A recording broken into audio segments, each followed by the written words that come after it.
ពេល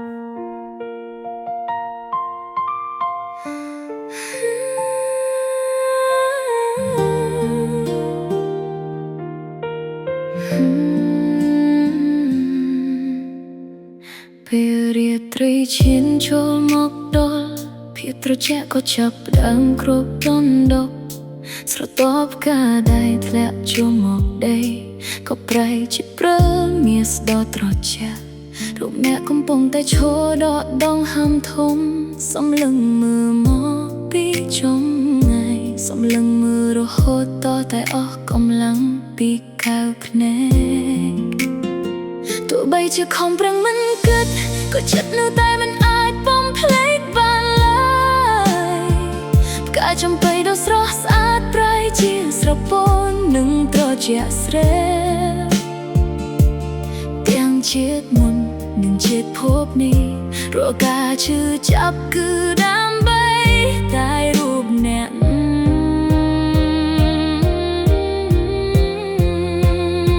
ពន្លឺព្រះច័ន្ទដ៏ត្រជាក់ស្រែនៅពេលរាត្រីធ្វើក្តីនឹករលឹកចំពោះអ្នកហោហៀព្រាដូចជាទន្លេរូបខ្ញុំសុខចិត្តប្រែខ្លួនទៅជាភពជ្រាំក្នុងរដូវផ្ការីកដើម្បីតាមជួយការពាររូបអ្នក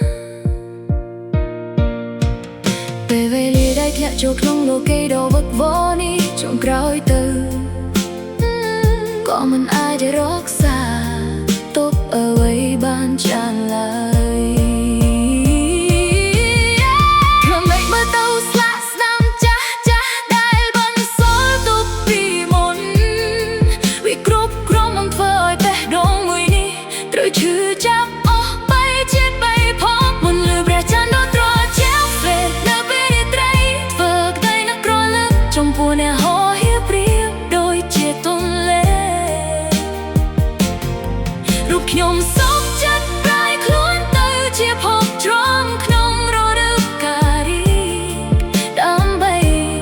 តាមជួយការពាររូបអ្នកទោះបីជាត្រូវហោះហើរទៅដល់ទីបញ្ចប់នៃផ្ទៃនៃព្រឹកផ្ទៃសមុទ្រដ៏ឆ្ងាយក៏នៅក្នុងចិត្តនៅតែមានរូបអ្នកជានិច្ចភាពត្រជាក់ត្រជុំនឹងភាពបែកការនេះបីជាបីភពស្រាប់តែប្រែជាដូចជាសូរប៉ុនមួយអន្ទល់បើសិនជាពួកយើងមិនអាចត្រឡប់មកជួបគ្នាម្ដងទៀតទេពេលវេលាដ៏ខ្លីដែលនៅសេសសល់ក៏គ្មានន័យអ្វីទៀតឡើយទុកឯភាពរងាឯកានេះរលាទៅតាមខ្យល់ចោល